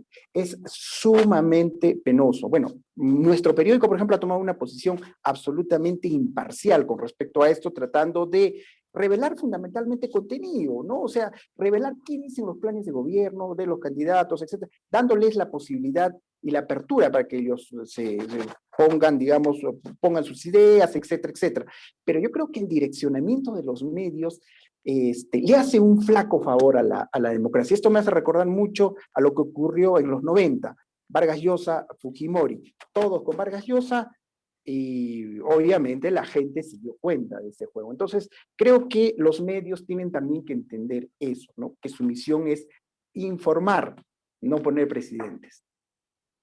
Gracias a Juan Carlos Soto, quien efectivamente es periodista, editor de la República, y que nos pone ideas muy, muy interesantes, ¿no? Entonces vamos a recogerlas al final en las conclusiones. Vamos a tener la participación de Miriam Quiñones, igual por 5 minutos. A todos los amigos les digo de que al final de las intervenciones les vamos a pedir que abran sus cámaras para sacarnos una fotito a la distancia de todos los que estamos participando. Entonces, Miriam, por favor, tu intervención de 5 minutos. Wow. Ahora sí necesitaría más tiempo porque hay muchas ideas de acuerdo a lo que nos han preguntado nuestros compañeros que están en la sala. Bien, empezaría con esto del terruqueo. Yo creo que ahí viene un tema pendiente que no hemos podido resolver como Estado, como país, y es tener una versión oficial de los años de terrorismo, violencia o conflicto armado interno, como quieran llamarlo.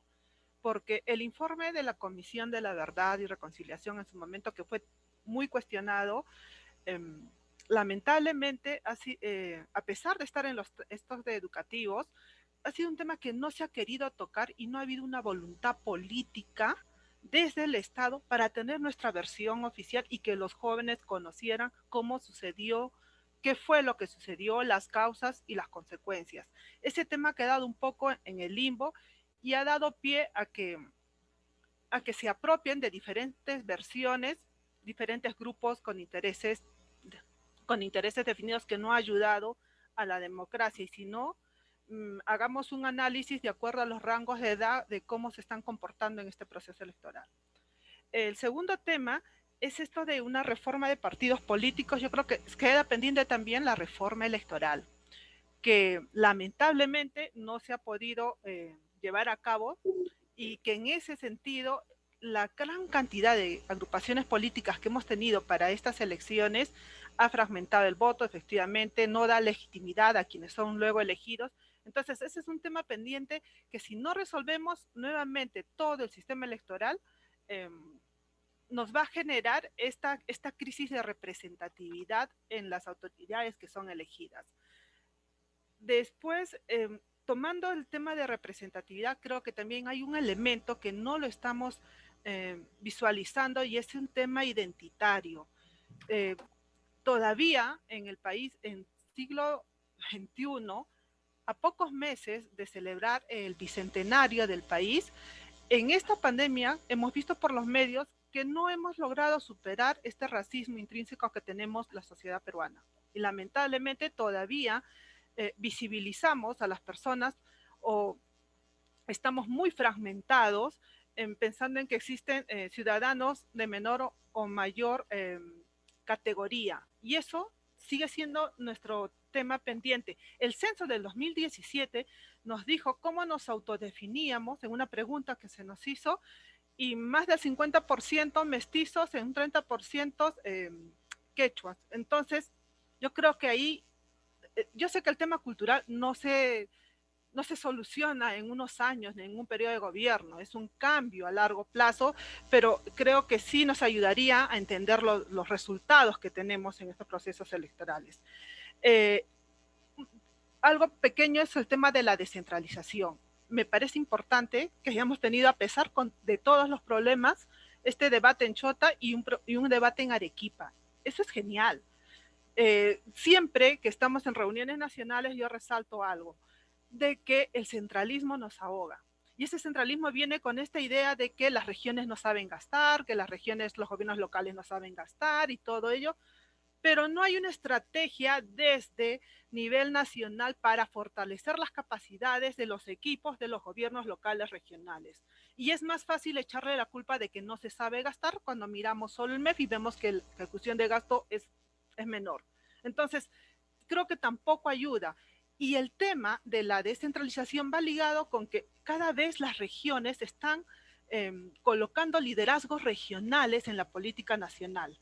Y hay que ver ello, bueno, como región Arequipa, yo creo que estamos de acuerdo en ello, pero ojo que el tema de corrupción no se da solo en las élites nacionales. Quienes llegan a ocupar cargos en la política nacional son líderes también regionales que se inician en liderazgos locales. Y si vemos la corrupción en liderazgos locales regional, lo más lógico es que cuando se llega a nivel nacional vamos a tener grandes casos de corrupción. Y lo otro la otra idea que tenía pendiente era esto de que con este centralismo que nos ahoga, si ustedes se dan cuenta, en los medios de comunicación se refieren a las regiones como provincias. No nos dicen que somos regiones, o sea, nos miran como interior del país, todos somos de provincia. Todavía hay una idea muy, muy clara en que quien define la política nacional supuestamente es la región de Lima, ¿no? Y eso, bueno, tendremos que cambiarnos de esa región. Finalmente dicen, ¿qué estrategia? Bueno, la proclama ciudadana, que ha sido impulsada por la Conferencia Episcopal Peruana, por la Coordinadora Nacional de Derechos Humanos, por Transparencia y por la Unión de Iglesias Cristianas Evangélicas del Perú, han presentado, creo, una propuesta con todos esos 12 juramentos que los candidatos han firmado y han jurado, pero es una propuesta justamente que empieza el 6 de junio en el sentido de que los ciudadanos no solo, una vez que hayamos votado, sea por uno u otro candidato, o si nuestro voto ha sido en blanco, es luego hacernos responsable de ese voto. Si yo he votado a determinada candidatura, yo tengo que ser responsable con las cosas buenas o malas que se vengan después del 6 de junio, después del 28 de julio que asuman el cargo. Creo que esa es nuestra responsabilidad ahora como ciudadanos. ¿Cómo articulamos? La ciudadanía activa, bien, podemos, como alguien lo señaló, ha habido manifestaciones en las calles, bien, pero también tiene que ver con organización, con institucionalidad. Y desde Transparencia, bueno, ya haremos público estos mecanismos de vigilancia que queremos articular.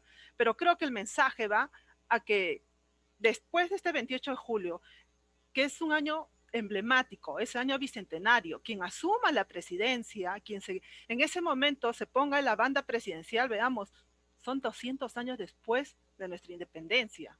Y ahí es donde ahora tendríamos que demostrar cómo es que hemos madurado o no como ciudadanos. Creo que esa es la prueba, porque tenemos que asumir que el voto, la elección que tengamos, tenemos que ser responsables. Ojo, no es solo que yo voté y luego me desentiendo y luego los demás tienen la culpa, ¿no? Eso es muy propio, creo, de nuestra sociedad. Nos desentendemos rápidamente, el otro tiene la culpa, yo no. Y no, ahora es muy necesario que asumamos esa ciudadanía, esa responsabilidad después del 28 de julio. Bueno, Creo que estoy en los 5 minutos. Gracias. Sí, Miriam, muchísimas gracias. Sí, creo que hay muchas cosas para conversar. Creo que vamos a seguir haciendo mucho más conversatorios con intervención. Creo que necesitamos socializar entre nosotros las diferentes opiniones que tenemos. Bueno, ahora tenemos a Pepe Lombardi, también 5 minutos para poder responder algunas de las preguntas y también su posición, ¿no? Si puede abrir su micro, Pepe, para intervenir. A ver, ya. A ver, 4 ideas. Yo creo que una idea es ¿por qué se debilita la democracia? Y yo creo que siempre lo digo, el principal debilitamiento de la democracia empezó con Alberto Fujimori, ¿no? Eso de que la política es el todo vale mientras no te descubran, o ese de que roba pero hace obra y ahora la corrupta nos va a defender de la democracia. Eso son pensamientos antidemocráticos, totalmente, totalmente, ¿no? Y si ustedes se ponen a pensar, es la generación formada por Fujimori, los que hoy serían los cincuentones, la mayor parte de presidentes regionales y alcaldes que están presos por corrupción, porque aprendieron pues la política.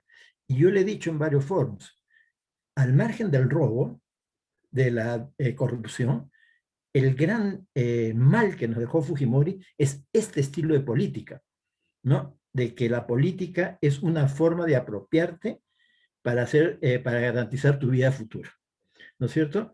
Y entonces todo eso que nos enseña del bien común, del servicio a la colectividad, de la necesidad de tener organización política y de ser consecuente con tu organización política, se fue al tacho. Y a partir de ahí han venido todas estas agrupaciones políticas, vientres de alquiler, ¿no? En función de intereses particulares. Y el extremo, yo creo que ha sido las últimas elecciones con cerca de 15 agrupaciones, de las cuales probablemente 12 eran vientres de alquiler, ¿no es cierto? Y gente que incluso hoy el Congreso es gente que se ha afiliado al último momento y que no tienen experiencia política anterior. Entonces, ese es el tipo de política a la cual nos llevó, eso debilitó significativamente la democracia. Y eso lo estamos pagando ahora, ¿no? Entonces, creo que eso nos ha quitado valores democráticos que probablemente tengamos que recuperar, ¿no? Porque al final la democracia es acostumbrarnos a tomar consensos, acostumbrarnos a respetar a las minorías, acostumbrarnos a vivir en sociedad y respetar los derechos colectivos. Eso lo hemos perdido, ¿no es cierto? Y eso cuando hablamos de desconfianza, claro, ¿cómo no voy a desconfiar? Si todo para la gente, cualquier político es un corrupto. Cualquier político entra para garantizarse sus bienes a futuro. Entonces, ¿quién nos enseñó eso? Pues Fujimori. Él nos enseñó eso y su gente, ¿no? Entonces, eso creo que tenemos que superarlo. Y bien decía el amigo de Ocopampa, tenemos que recuperar los valores en relación con eso, ¿no?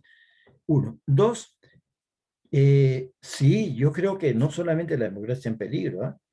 Yo creo que con cualquiera de las dos alternativas, probablemente muchos de los derechos sociales también. Por lo menos el primero que va a caer para los nuevos gobiernos, sea Keiko o sea Castillo, es todo el tema de género, ¿eh? Eso denlo por descontado, ¿no? Porque los dos son conservadores en esa posición, ¿no? Ya Castillo también lo señaló. Y los dos van a buscar reformas en ese sentido. También se va a ver peligrado, creo yo, todo lo que es la reforma universitaria. Los dos son anti-SUNEDU. Uno porque tiene los negocios de las universidades privadas y el otro porque efectivamente no quiere ni ser evaluado y no quiere que nadie se evalúe y quiere que todo el mundo ingrese a la universidad. Hoy día le he ofrecido a todos los trabajadores de construcción civil que sus hijos van a entrar gratis a las universidades. Demagogia, populismo puro, pero que mina el principio de efectivamente de la universidad peruana y la posibilidad de que la universidad no puede estar abierta a todo el mundo porque no tenemos tampoco plata, ¿no es cierto? Pero vas a ver, van a decir que hay que abrir, a las peruanas hay que abrir porque ahí están los hijos del pueblo, en el caso de Castillo, y el otro va a decir porque hay que respetar el negocio privado.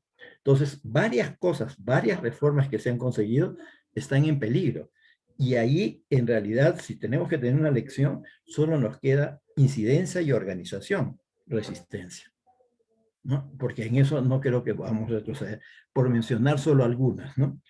3, yo creo que hay que cambiar. Lo que sí creo que hay que ser bien claros en qué cosas cambiar de la Constitución, ¿no es cierto? Alguien decía, si ustedes leen la Constitución, toda la primera parte es como decir, ¿quieren cambiar los 10 mandamientos?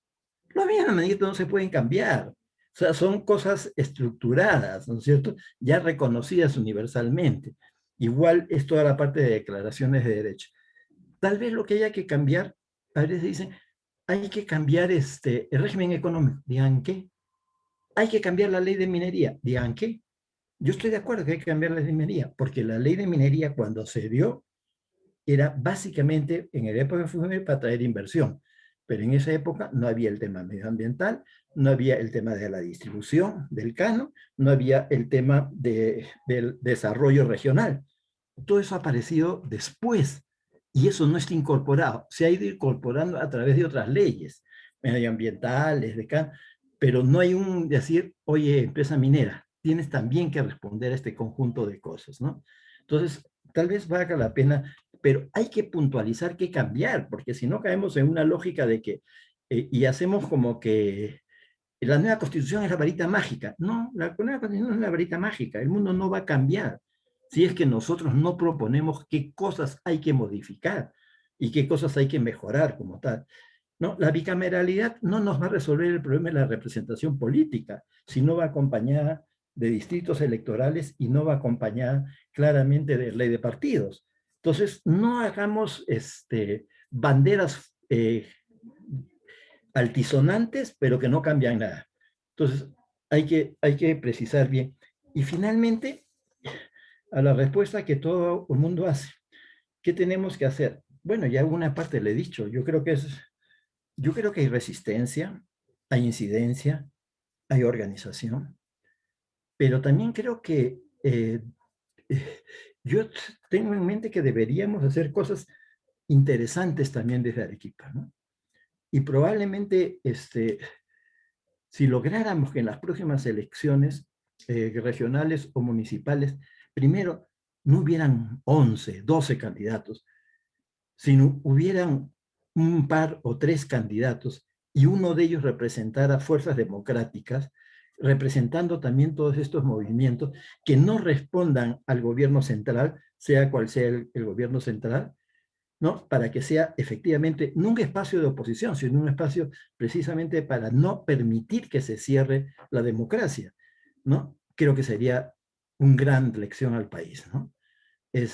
Igual creo que en los municipios, ¿no? Hay municipios, hay distritos pequeños con poca población y hay 5 candidatos, ¿no? Por favor, ¿no? O sea, sumemos fuerzas, concentremos fuerzas, hagamos ejercicio de democracia, de lograr acuerdos, de entendernos, ¿no? De poner por delante no el interés de cada uno, sino poner por delante el interés del territorio. ¿Y qué persona tiene la capacidad y una habilidad para transformar el territorio en el sentido de eso que hay que hacer? Si lográramos efectivamente eso, y esa fuerza es una fuerza diríamos, social, democrática, y que además reivindica todos los espacios democráticos frente a posibles comportamientos autoritarios del próximo gobierno, creo que avanzaríamos significativamente. Y salimos de esta polarización de derecha-izquierda, ¿no? Que yo ya creo que cada vez es una polarización totalmente innecesaria, ¿no? El mundo ha avanzado tanto, ¿no? Que ya estas polarizaciones nos llevan a lo que nos están llevando acá, ¿no? Y obviamente hay que quitarle la bandera democrática a las fuerzas fascistas, conservadoras, ¿no? Y hay que recuperarla para las fuerzas progresistas. Eso me parece sustancial. Y creo que podría, como siempre Arequipa ha dado lecciones de eso, creo que esta vez podríamos dar una lección de esa naturaleza, ¿no? Listo. Gracias Pepe. Se está entusiasta Pepe, está colocando Arequipa con un gran reto. Y bueno, amigos, como habíamos pedido, por favor, mientras yo hago el intento de ver algunas cosas que se han podido afirmar aquí, en una especie de resumen, con cargo a desarrollarlo mucho más, porque siempre hacemos eso, ¿no? En el acuerdo regional. De cada reunión que tenemos sacamos un resumen, pero ahora vamos a ir avanzando con un primer resumen. Les pido de que a todos puedan abrir sus cámaras, imagen, para vernos todos y hacer un registro de quienes estamos aquí, la foto ahora a distancia, ¿no? Quiero agradecer en principio a Pepe, a Juan Carlos, a Miriam, por las intervenciones que han tenido. Disculpen. Solamente abran la cámara, por favor, el micro todavía no. ¿Ya? Entonces les decía de que agradezco a los panelistas porque desde diferentes miradas nos han podido ir mostrando la situación que estamos pasando actualmente y lo que podríamos avanzar. Bien. Una de las cosas que todos han coincidido es de que, si bien es cierto que apostamos por la democracia, pero hay una desconfianza en la democracia, ¿no? Hay un reconocimiento de que esta democracia está totalmente débil, ¿no? Y que esta democracia en la cual estamos transitando está marcado por un estilo de ser política, ¿no? Que viene desde hace algunos años y que marca más que todo por qué es lo que están, el beneficio personal, no el servir a la comunidad, a la sociedad, no buscar el bien común. Y esa desconfianza en la democracia que estamos viendo actualmente se ha unido a una situación muy particular de que se ha evidenciado la corrupción, ya con este tema del lavajato y todo, la corrupción que engloba no solamente al gobierno nacional, sino gobiernos regionales y hasta locales, ¿no?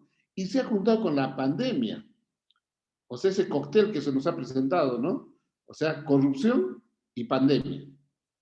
Y esa situación que ha permitido de que se evidencien las enormes brechas sociales que hay en nuestro país. Las enormes brechas sociales y la incapacidad del gobierno, del Estado, de poder atender, a pesar de que estamos en condiciones óptimas, ¿no? Juan Carlos incluso dio cifras de cuánto de plata se ha manejado en el Perú en este crecimiento económico y particularmente en Arequipa, ¿no? Otra de las cosas que se ha visto es de que hay muchas cosas por hacer. O sea, hay el tema de la reforma electoral inconclusa, del tema de la descentralización que también estamos en camino, pero que también se ha deteriorado, todavía no se culmina, de esa mirada, de esa desarticulación nacional que tenemos, ¿no? Entre las provincias y Lima. Y ahí Miriam decía, ¿no? Nos dicen, cuando los de Lima hablan, dicen, ¿y qué dicen las provincias, no? Sus provincias. Y eso no solamente se da a nivel de los políticos del Estado, sino también hasta en organizaciones de la sociedad civil, ¿no? Los limeños nos dicen, ¿y qué dicen las provincias, no? ¿Qué dicen las regiones? Y nos preguntan si entra bien Internet. Es una pregunta que he escuchado reiteradas veces, ¿no? ¿Y en Arequipa hay Internet? Nos dicen, ¿no? Entonces, yo creo que esas miradas muestran una desarticulación del país importante, como han señalado, ¿no? Y todas estas situaciones, ¿por qué se dan? Por el débil civismo que han señalado, la débil ciudadanía, ¿no? Nos hemos acostumbrado a convivir con la corrupción. Nos parece común, ¿no? Hay el tema de los valores, creo que tenemos una deuda muy grande con nuestra sociedad de formarnos en valores, ¿no? Y superar esa convivencia con la corrupción, que hacen lo que alguien citó, creo Pepe citó, de que estamos acostumbrados a vivir en la sobrevivencia. Por favor, estamos acostumbrados, dice, a vivir en la sobrevivencia, ¿no? No queremos desarrollarnos, se da a entender, y que siempre estamos queriendo crecer y nos caemos ahí, ¿no? Pero que esa débil ciudadanía no nos permite ejercer el poder que tiene nuestra capacidad de emitir un voto. O sea, nuestro voto es muy poderoso, pero no lo sabemos utilizar. ¿Y por qué no lo podemos utilizar? Porque el voto lo regalamos, ¿no? Y ahí citó Juan Carlos incluso un estudio de la Universidad Católica donde dice que más del 70% nunca leí un plan de gobierno. Pero en base a memes nos empezamos a enrostrar, ¿no? De que dice tal cosa, tal plan de gobierno y el otro. Y peor, no revisamos las hojas de vida, ¿no? No revisamos las hojas de vida. Entonces, en esta parte creo que hay una deuda muy grande. Y es más, incluso se habla de los jóvenes por el Bicentenario, que tanto se ha movilizado, ¿no? Pero que es necesario darle contenido, darle ideología, darle propuesta, darle institucionalidad, dar norte a lo que significaría justamente los jóvenes por el Bicentenario.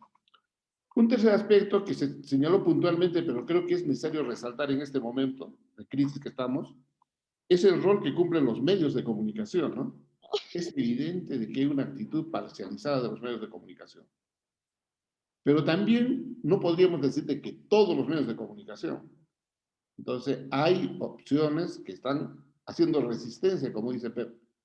Pero también hay estos medios, ¿no? De las redes sociales, de la comunicación virtual que permiten hacer la resistencia, que es lo que ha estado señalando reiteradas veces Pepe, ¿no? Y ahí es donde se plantea, y creo que la pregunta que decía un participante en el chat decía, pero ¿por quién vamos a votar? ¿Cómo podemos hacer para votar?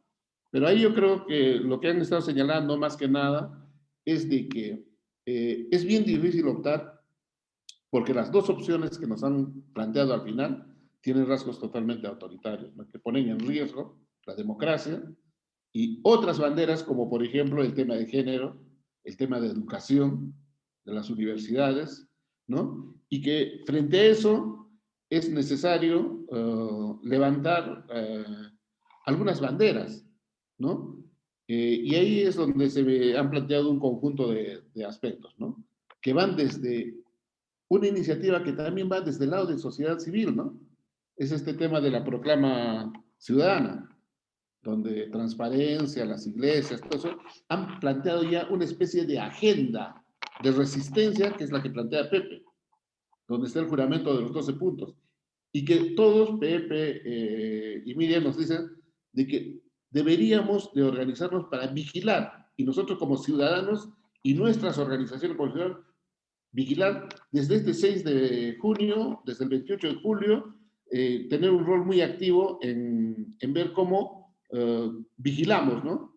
Y vigilamos el sentido del cumplimiento de esa proclama, ¿no? Y tenemos que plantear algunas banderas adicionales a las que ha planteado la proclama, y ahí da un gran reto Pepe Sierra con decir cómo empezamos a recuperar, ¿no? Y se habla de refundar el Estado, ya bueno, creo que la reivindicación general que todos plantean es el cambio. Creo que todos estamos de acuerdo con el cambio. El asunto es qué cambiar y cómo cambiar, ¿no? Entonces, ahí lo que nos plantea Pepe es cómo recuperamos el país, ¿no? Recuperamos la democracia, recuperamos las banderas democráticas, ¿no? Y que el tema de la democracia, el tema de los símbolos, no estén manoseados ahora por estas opciones autoritarias y que no responden a la expectativa de la población. Entonces, en ese sentido, creo que, amigos, incluso sugiere de que sería bueno que en el caso de Arequipa, ya no pensemos solamente en lo que va a ocurrir ahora en estas elecciones, sino nos preparemos de aquí a un par de años, ¿no? De que frente a cualquiera sea el resultado, podamos trabajar desde sociedad civil, convocar, y ahí incluso el acuerdo regional por Arequipa debería cumplir un rol importante, ¿no?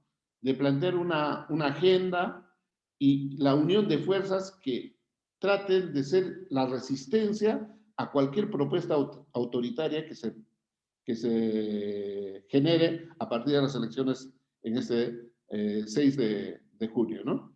Entonces, yo creo que son algunas de las cosas que se han estado diciendo. Como decimos, tenemos el compromiso nosotros de hacer un resumen y los vamos a compartir con todos los que están en esa lista, ¿no? Hemos tenido directamente en el Zoom aquí 52 personas en un momento, y además este evento ha sido transmitido en los Facebook del Acuerdo Regional por Arequipa y de los integrantes del colectivo Macrosur, ¿no? Es decir, de Labor, de DESCO, CEDER, Yarabí y las otras instituciones como Intercorum y Convergencia, ¿no? Entonces, para terminar, amigos, mi reconocimiento a todos. Hay algunos amigos que han levantado la mano después, les pido disculpas, pero estamos en el límite de tiempo. Miren que estamos a las 8 de la noche en punto. Es una de las características del Acuerdo Regional por Arequipa, ¿no? Empieza a la hora y termina siempre a la hora. Entonces, reitero mi agradecimiento, mi reconocimiento a todos ustedes, particularmente a Edgar, que en la parte técnica nos acompaña siempre, brindándonos su asistencia en este tipo de comunicación virtual. Entonces, queda pendiente en las próximas semanas, los convocaremos a continuar hablando sobre este tema que creo que se ha generado el interés de todos ustedes. Muchísimas gracias, buenas noches, y por favor, desarrollemos nuestra ciudadanía, ¿no? Mucha responsabilidad, seamos informados para que podamos tomar una decisión, pero fundamentalmente tratemos de ser vigilantes de todo lo que está pasando. Nuevamente, buenas noches a todos. Amigos, buenas noches. Antes de retirarnos, por favor, les voy a pedir que las personas que aún lo puedan hacer enciendan su cámara para poder tomar una foto.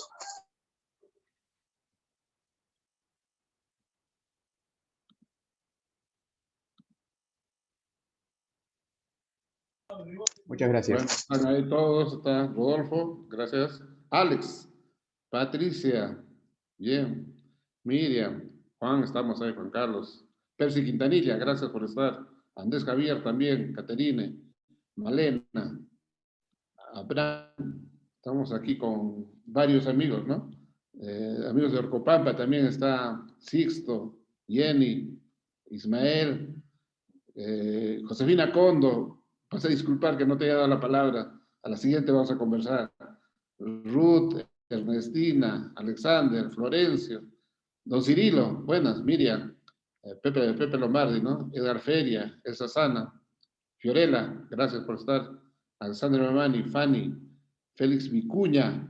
Qué bien, Félix. Amigo desde Tacna, mi saludo. Brenda, Juan Quispe. Ya ves, estamos expandiendo nuestra influencia y ojalá que podamos trabajar juntos, ¿no? Alexander, Florencio, Andrés, bueno, ya estamos todos, estamos ahí, Elsa, bueno, ya, Juan, Marina, muchas gracias por estar.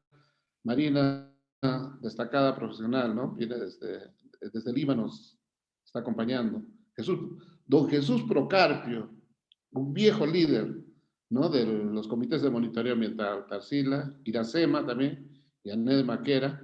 Bueno, Cirilo Vera, y si me he olvidado de un nombre, por favor, discúlpenme, pero los tenemos registrados todos. Alex Ramírez también está ahí, y todos, Rodolfo, Américo. Bueno, ¿todos están? Muchísimas gracias nuevamente, y creo que vamos a convocar una reunión lo más pronto posible para seguir analizando estos temas. Muchas gracias. Buenas noches, muchas gracias a todas y todos. Gracias Edwin. Buenas noches, Emilito. Buenas noches. Buenas noches. Gracias. Gracias Edwin, un gusto de escucharte, Pepe Lombardi. Chao. Buenas noches. Chau, chi. Chao. Carlos. Pepe.